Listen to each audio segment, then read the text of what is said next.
in this video we're going to look at the different online traffic platforms that you can make use of, because there are quite a few and maybe it gets a little bit overwhelming to see and to know which one to choose.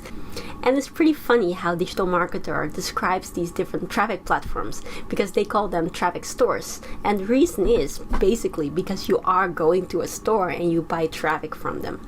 And it is a funny analogy, but it's exactly what you're doing. So there are different platforms from which you can buy traffic from. And one very big one that we've all used before and we've all seen in action before is Google and Google AdWords.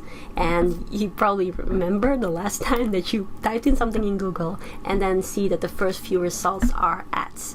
And these ads are matching the keywords that you've just typed in. But there's also a lot of social media platforms that are ideal for marketing from and to use as a business to be able to reach your market. And the biggest one from those social media platforms is, of course, Facebook. And Facebook, it had, in the third quarter of 2016, it had 1.8 billion active users. And that's really an immense amount. It's more than 1/4 of the human population in this year. And that is really, really big.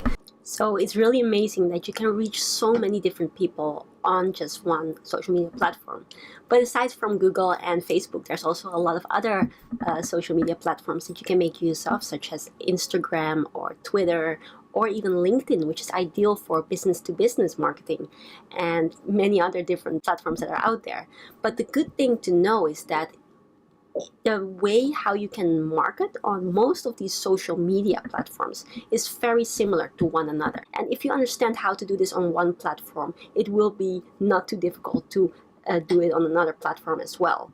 But aside from that, it is also very important to realize that when you think about marketing or when you think about setting up your campaigns, it is really important to do this decoupled from any platform. Now, you may at some point be thinking, okay, which is the platform that I want to be on with my business, and which one should I make use of, or should I make use of multiple platforms when I just start out?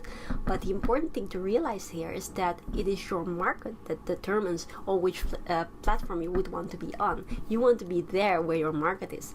So if your market resides on platform A, then obviously you want to be running your ads on that platform, because that's where they hang out.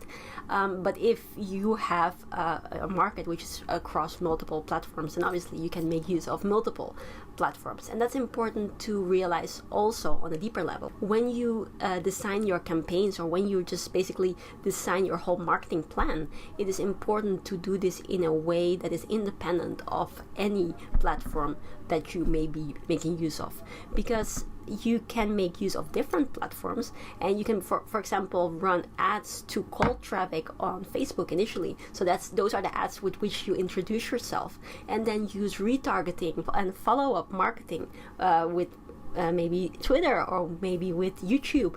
So it is really important to set up your plan, first of all, as a plan which is independent of whichever social media platform or platform in general that you want to make use of, and then to think, okay, I want to be making most use out of that platform where my market is, obviously. But don't think that you should just be on one and not on the other. You can interchange the different platforms as long as your market is there, and as long as you understand how your market thinks and in which way you can best put these different platforms into practice to get the best possible results that you want. But there is a big difference, however, between Facebook and Google.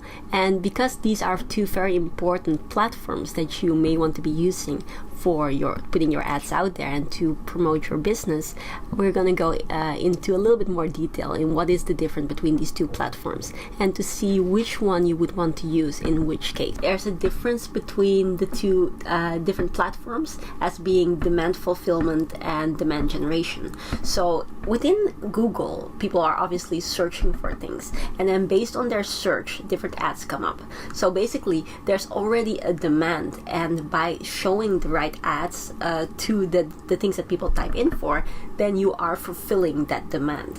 Whereas on Facebook, you are actually generating this demand, because people are just going about their own merry way, just posting something on Facebook or just scrolling down their newsfeed, and then you interrupt their pattern, and you just show them something which is relevant to that audience, obviously if you do the targeting right. And by that you generate a demand for something. People may not necessarily be looking for that thing right at that moment, but they may be the ones who actually need something like that. So it is really about that difference between having active searching users versus disrupting users of a certain platform. But if you have a product or a service that provides a solution to people for a problem that they don't necessarily want to be typing and searching Google for, but you do know that there's a very big audience and a very big reach and a lot of people that you can help by providing your solution, then it is very powerful to go on Facebook. Because for going and advertising on Facebook, you really have to know your audience by who they are, whereas on Google you have to know your audience or your market by means of what they type in and what they search for. So one nice example is that if you are a company who provides youth razors, so razor blades for just these youngsters that go into puberty and they need to start shaving. And obviously you know that there's a big market for that worldwide, but these youngsters don't necessarily go onto Google to search for razors. Maybe a certain percentage does, but most of them probably don't. And then because you know that there's this big market and you actually know how to target them, because you know which gender to look for and you know which age range to look for, then Facebook becomes very powerful, because on Facebook you know your users or your market for who they are, whereas on Google you know them for what they search for.